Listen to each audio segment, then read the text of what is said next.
get them all right, going. let's cleanse our minds of this. Now, Stan Leach, Stan, ever had a lesbian experience, by the way?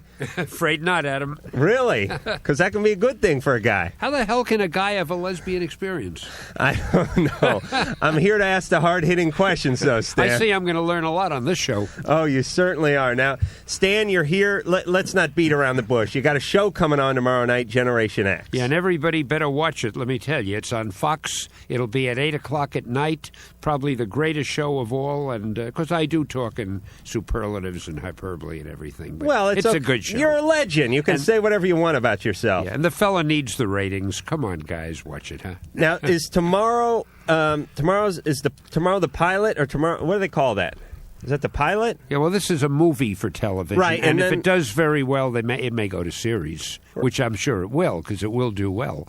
And this is Generation X is about a bunch of 20-year-old pot-smoking slackers. Is that, they're not necessarily right? 20 years. Now, they're a bunch of mutants. Anybody who knows the X-Men series, it deals with mutants. Best-selling comics in the world. Because we deal with mutants, too. Well, I think you guys are mutants. But that's okay. Mutants are my favorite people. And the deal is there's how many different characters in it?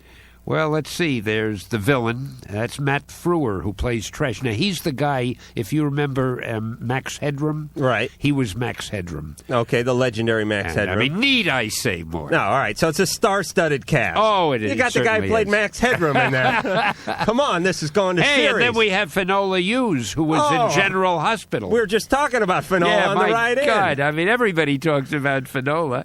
And it was shot up in Vancouver, and most of the other cast, the Canadian, they're from Vancouver, and they're really great. They play these mutants, and I don't want to tell you too much about it. All right, but a lot of special effects? Sure. If it's a Marvel thing, it has to have special effects. Right. Okay, now we were talking before, just about 20 minutes ago, and I was confused. I didn't know if you'd actually, you created Spider-Man, you created X-Men, you created Silver Surfer, but these were just your ideas, essentially, right? I mean, you didn't actually draw them. You did the storylines and the writing? You're making me sound so inconsequential. I certainly am. No, I worked with artists, and we would discuss these things together, and then I would write them, and the artist would draw them. There's a fellow named Jack Kirby, one of the great artists of our time, and he did a lot of them, and Steve Ditko, who did Spider-Man with me, and on and on. Now, you had a picture in your mind of what Spider-Man looked like? No, to be very honest, I didn't really. I would describe the power that Spider-Man had and what kind of a person he was. And then the artist, Steve Ditko, he made a lot of different sketches. We looked at them together, and at some point we said, hey, that one looks the most like Spider-Man. But I didn't really have that vision until I saw Steve draw the pictures. All right, I have a new superhero I'd like you to look into. It's loosely based on my life. It's a guy who naps, masturbates, and blames his parents for everything. Is there something you could do with that? Listen, I hate to destroy what could be a wonderful idea, and I don't want to give you a complex or anything. And I have a feeling if you were to take it to one of our competitors, because I like to play fair, and I think it's time we give one of them first crack at a good idea like this. Yeah. Why should we monopolize all of them? Yeah, we'll call it Loafer Boy or something, Hamper Man or something. And I know I'm going to regret in years to come. Oh, it's going to come back and bite you in the ass. It'll haunt me. There's no doubt about it. It'll be a series. Oh, yeah. All right, Stan, we're going to go back to the phones. And we're going to get some bizarre calls, and you're going to help us answer these calls. You're all in a lot of trouble. Taylor. I got two questions. Yes. First question is, I was wondering if acid shows up on a urine test. Not typically. Okay. Though as I understand, there are some available. They're not part of the routine screens these days. Okay, like the ones they do in hospitals? It depends on the hospital. Depends what they're looking for. Where does acid... Well, people know when you're on acid. That's how acid shows up. It's present in such tiny quantities that it's very difficult to detect. I heard that the only way they could do it was a spinal tap. That's one way, but I think there are. My understanding is that there are more commercially available urine tests available. Yeah, and when you're looking for a job like at Taco Bell or something, they may do drug testing, but they probably won't go that far as to give you a spinal tap. Well, but that's a little involved. That and. Unless somebody's having a toxic reaction, acid is not something people are typically screening for because it doesn't cause addiction. All right. Okay? People that do acid often are addicts, but it doesn't acid itself. Taylor, you have a second question? Yes, my second question is, I've heard that like if you drink vinegar or pickle juice, it gets pot out of your urine. Oh, Taylor, you're smoking pot every day, aren't you? Dropping acid, smoking pot. Right? No. Most days? I quit a lot because I got caught, but... Yeah, but, if... Let me ask you my acid test question. The first time you really got high smoking pot, do you remember that time? Yeah. Not the first time you use it, because sometimes it takes a few exposures to sort of prime the pump, but the first time you really got high. Do you remember that? Yeah. What was that like? What did you think of pot the first time you got? I thought it was great. Great. Uh-huh. Could you even more superlative sometimes? Yeah. Put the bong down, Stan. We're trying to do a show. And Taylor, I would predict that you have a parent or grandparent with alcoholism. Yeah. Okay? And see, that is a recipe. I mean, you're describing marijuana addiction.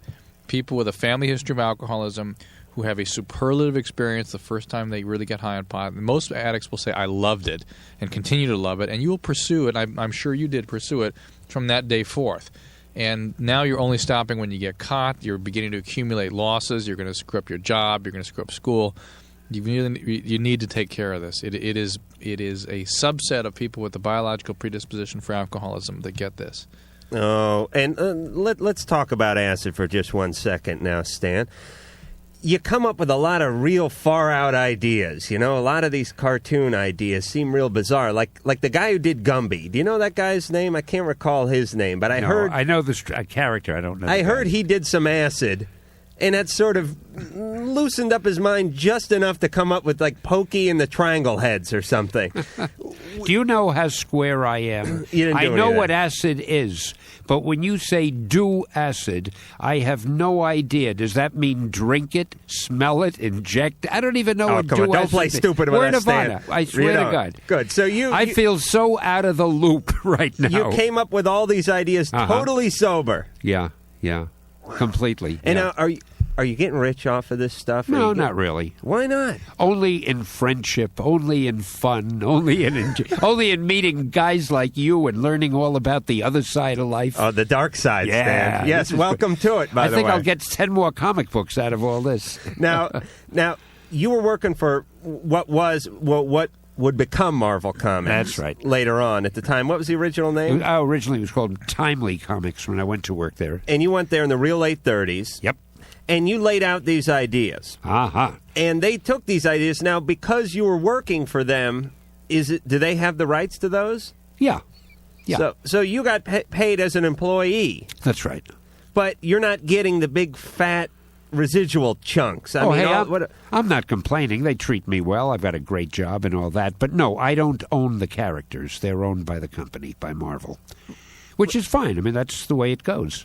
Right. And are you still employed by Marvel? Oh, yeah. I hope so. After my performance here tonight, I may go back tomorrow and find out I'm not. They're putting a pink slip on your mailbox right now, Stan. Yeah, but as of this afternoon, I think I was working for Marvel. Now, let me ask you an honest question. Let's Sure, say I'll give you an honest answer. Let's say you have a tremendous idea, something you Right. just know is up there with Spider-Man. For instance, like the guy who naps, masturbates, and blames his parents. Let's say you have an idea. It's like an epiphany.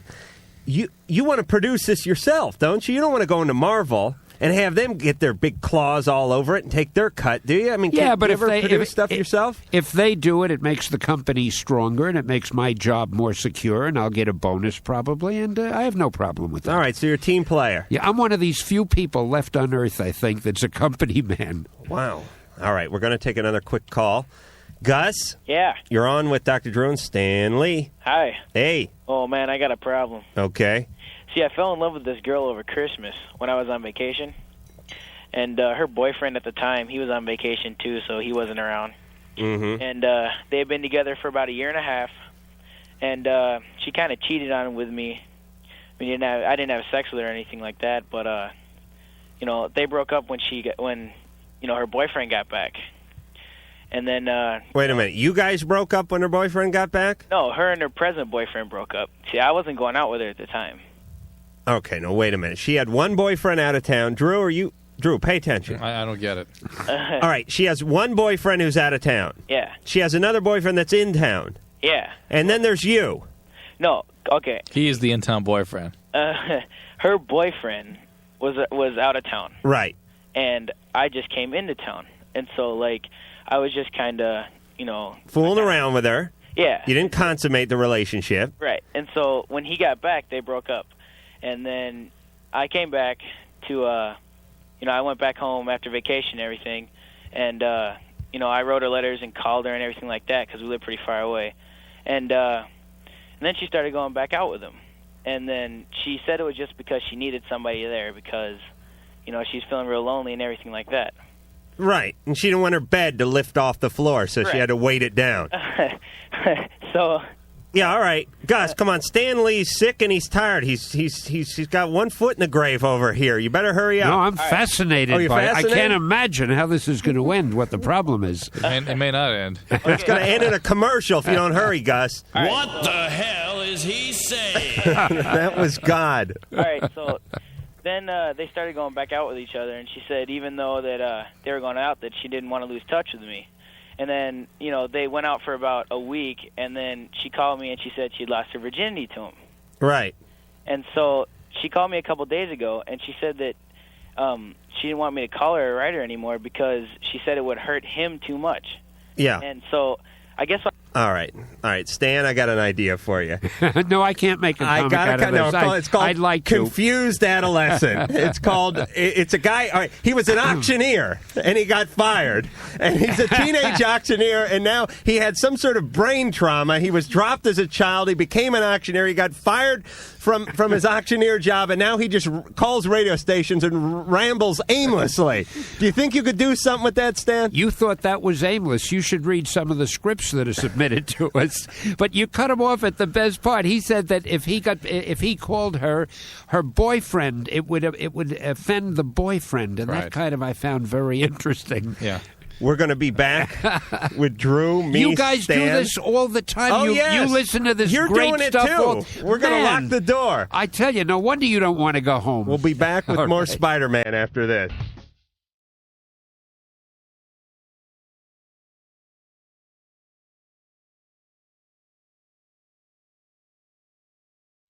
Any size catches thieves just like flies. Look out!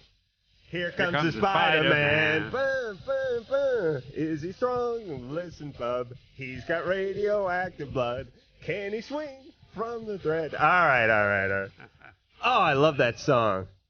One of the great classics of our time. Got the whole horn section. Now it's some freak with a Casio sitting at home in his one-bedroom apartment in Van Nuys cranking out some sort of high-tech BS. I missed that. I mean, that sounded like you had like a 40-piece orchestra on that thing. It was one guy with a Casio? making a lot of noise. Don't screw with me, Stan. No. No, I don't know. Do you have any part of the music? No. I'm tone deaf anyway. When I went to school as a kid, they had something called the listener's row. If you couldn't carry a tune, you had to sit in that row. Oh, right. I sat there all through school, and I was threatened with instant expulsion if I sang one note while the class was singing. I could throw the whole class off key. Well, Stan, when I was in junior high in PE, I was in the donkey squad. That was for the guys who had the boxer shorts hanging out of the gym shorts, who couldn't tie their shoes correctly. And thank you, Mike. That voice was, that was a donkey brain. But before that, that was legendary comic book creator Stan Lee. I'm Adam Carolla. I'm not legendary at anything. And there is Dr. Drew over here. Let me give the phone numbers out. 1-800-LOVE-191. Fax numbers 310-854-4455. And Stan was upset that we cut that last caller off. Oh, yeah. When he started out by saying, I've got a real problem, I mean, my heart just went out to him. But his promise, he was scatterbrained. Well, his problem is also that he doesn't want to see the reality that the relationship is over and his girlfriend is with her boyfriend. And she's trying to get rid of him any way she can. And all the while just keeping him strung along before she actually committed to her present boyfriend, keeping him just there sort of in case, in her pocket. We get these calls every night where a guy or a girl and doesn't want to accept the reality. This is not exclusive to any one gender. Either gender is equally capable of being screwed over and lying to themselves. It goes back to the stuff we were talking about last night, particularly insofar as it affects women. They're seeking intimacy, and they will tend to compromise themselves in order to attain that. Is low esteem the key element in this? It's what makes people perhaps pursue it with more gusto. Yeah, with more pathology. They do it when they shouldn't and pursue it, compulsively because they feel so bad. It's the only way they can validate themselves. Stan, you married man? Yeah. Been married for a lot of years, or do you have one of those trophy wives? More than about 48 years. About 48 years. We're going to stay with it until we get it right. Now you, I'm not going to do the math. What year did you guys get married? I think 47. Yeah, but you don't say "I think" when you're talking to your wife, do you? You say 47. Yeah, no, neither of us have any memories at all about dates. So, could you imagine?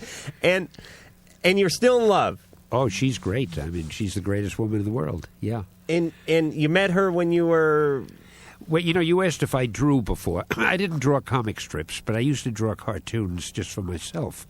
Excuse me, I got a bad cold. And when you draw, usually you love to draw girls' faces. And there was one face I always drew, my idea of the idolized pretty girl. Mm-hmm. When I met my wife, she had this face that I was drawing as a cartoon all my life. I couldn't believe it. Oh, you didn't just put paper on her face and then sketch hardly. around it. So I wouldn't let her get away.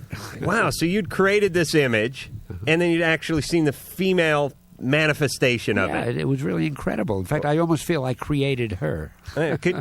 Could you draw me up a date for this weekend, Stan? I'll see what I can do. All right, let's take a question for All Stan. right. Matt. Yeah. Do you have a question for the legendary Stan Lee? Oh, yeah. Go ahead. Yeah. Do you feel that when Jack Kirby died that changed Marvel and all? Well, I don't know that it changed Marvel, but it certainly was a loss for the entire comic book industry. Jack was one of the absolute all-time greats, and it changed everything for everybody because we'll never have any more of his artwork around, and that's a tragedy. Now, he drew all those... He drew everyone, right? Well, not everyone, but he drew a great deal of them. He drew, he worked with me on the Fantastic Four, the Mighty Thor, Sergeant Fury, the Avengers, the X-Men. All that. There might have been another one, but those were the big ones. Is that it, Matt? Yeah, and, I got a comment. That Marvel Action Hour, what were you thinking? You mean when I did the introductions or of the show itself? I hung up on him because I didn't like the cut of his jib, Stan. I thought he took a jab at you there. Well, I can take it. And the Marvel Action Hour, when it first started in syndication, it wasn't the greatest animated show in the world. But we now have a new team doing it, and I think it's a lot better. You had guys like Stick Figure Man. Oh, you were in there, were you? You son of a gun. I got a fax for you here, Stan. What the heck is going on with Wolverine? Any new cool plans for him? Yeah, but I'm not going to divulge them in front of everybody. Some of our competitors may be listening, and they'll try to beat us to it. We always have new cool plans at Marvel, and the newest, coolest thing, and I'm so glad you let me segue into this, of course, is tomorrow night at 8 o'clock when you're going to have a chance to watch Generation X on TV on Channel 5, and are you going to thank me for it? Wait, Dan, I thought you were sick. I'm never too sick for that. He comes to life when he's plugging his project, though, doesn't he? No, having a cold isn't sick. It just makes my voice even worse than it is. He's hacking a lung up when it comes to helping LoveLine, but when he's plugging his own gig, he has no problem. I'm trying to remember. I think it's called Generation X, and let me think. Yes, I think the network is Fox. It's the Fox network. Is it 8 o'clock? That's a good guess. 8 o'clock. Across the country, or just... I believe so. I believe so. And it's tomorrow night, Tuesday night. All right, so watch that. Now I can go home. No. Because you said it 4 times, you have to stay 15 minutes for every time you said Generation X. We're going to go back to the phones. Drew, you got one you like? Yeah, this one. Okay. Robert? Hey, what's up, dude? Hey, dude, you're on LoveLine. Adam? Yes? What's up? Hey. What's up, Dr. Drew? Hey, Robert. Hey, Stan? Hey. What's up? Oh, very little right now. He's an older guy. All right, I'm going to make this quick as possible. All right, Doc. On the 8th, I had surgery on my back for L4-5. Mm-hmm. Since then, I've been on Percocet, Vicodin, ES, Motrin 800 milliliter. Oh, yeah, you're on it. Yeah, oh, yeah, dude. Check it out. You'll definitely know. What else you taking besides opiates? Valium 10 millimeter. What else? And then there's like 3 muscle relaxer things. What else? I have no idea what these things. What else? What else you taking? But okay, I'm a daily pot smoker. What else? Right? See? I smoke. Well, anyway. And were you at one time a heavy alcohol user too? At one time, but Right. that only Using anything else besides pot? Yeah, speed. Right. Okay. That about rounds it out. Yeah, pretty much. That's about it. You know? Then you're a real. Actually, Robert, I'm sorry, but it's a typical case. It is a really? real typical case. And, Really? To be like this guy's like a medicine cabinet. Yeah, but it is. It ultimately is going to be the story of opiate dependency. Really? And unless you clean up, 2 things are gonna happen. One is you're gonna have real trouble getting your back to heal. Right. Because the speed, particularly in the marijuana. You know what? When I do speed, it kills the pain. What's up with that? Speed has opiate-type properties. Now, there may be people out there that disagree with me on this, but I have seen people using heavy speeds, like grams and grams a day, who will have the same withdrawal syndrome that people get from heroin. Plus, you can re-injure your back when you're being cuffed and pushed into the back of the squad car. Here's the real problem. The real problem here is that all these drugs tend to reinforce the reward centers in your brain in such a way as to perpetuate pain. Okay. There's sort of a pain-reward cycle that opens up, and nobody fully understands it. But unless you clean up, you're going to have chronic back pain. It's hard to clean up. I'm sure, Robert. Therein is that's where I feel for you because you're right. It is hard, but if you really want to do it, there's a lot of treatment out there for you. Okay. I also got one quick question. Methadone. What? No, I would see. I am. No. I'm just saying this. A friend of mine. Yeah, I get stuff from sometimes. I might do some. What would methadone do to someone who's never done heroin or anything like that? Methadone will just replace your Percocet. It's a longer-acting oral opiate. The horrible thing about methadone is it takes up to 2 months to withdraw from it. It's like having a 2-month heroin withdrawal. I am not a fan of methadone. There are circumstances where it must be used, and I understand that, but I'm not a fan of methadone. God, the guy was like Keith Richards. Dave. Hello. You're on LoveLine with Stan Lee. Hi, how's it going? Happy Chinese New Year's to everyone. That's right, it is. Thank you. Yes, it's the year of the rat. Hey, that was good thinking. For Christ's sake, couldn't they get something cute? Something like a panda bear or something? A rat. It's the year of the rat. That was fine planning by the Chinese folks. Okay, my question is, I like my girlfriend to suck my anus. Oh, yes. And I was wondering if there are any adverse effects for me or her. Stan? I've just left. Stan's on the 405 right now. You want to know if there's any adverse effects for her? Wait a minute. She wants you to do that to her. No, she does it to me. Oh, she does it? All right. And I want to know if there are any adverse effects for me or her. All right. For you, nothing. You're king of Anusville. The adverse effects for her could just be self-esteem problems later on in life. And when she eventually gets married and gets drunk and divulges to her new husband what she used to do to you, maybe even like a red butt from where he smacks her. I don't know, Drew. It matters. Drew's hung his head in shame. He doesn't want to be part of the show. Well, let me explain about this region. No, wait. I will talk. if you're gonna just go off on it, I will talk. Whenever I put the lab coat on, Drew comes back to life. I will talk.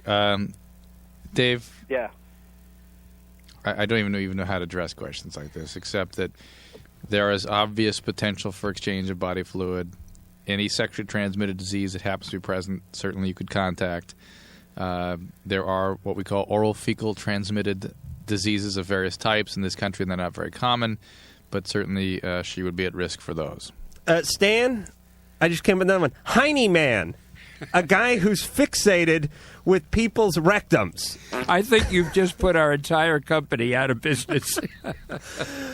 Hey, this is Pat Boone. You and I are listening to LoveLine with Dr. Drew and Adam Carolla. I did like Pat Boone. And I want to thank Mike for putting that drop in after that lovely call we had before commercials. Just going to equalize things out. Reminded me that we did have Pat Boone here, and he was okay with this. Pat Boone, the great equalizer. And the story I enjoyed most about Pat Boone's visit is when he said he had to kick a little ass out on his driveway one day when some crazed Debbie Boone fan showed up one day. I just asked him if he ever kicked any ass, just as sort of a joke question, but as it turned out, even Pat's got to roll up the sleeves of the bad golf jacket every once in a while and stomp a little booty.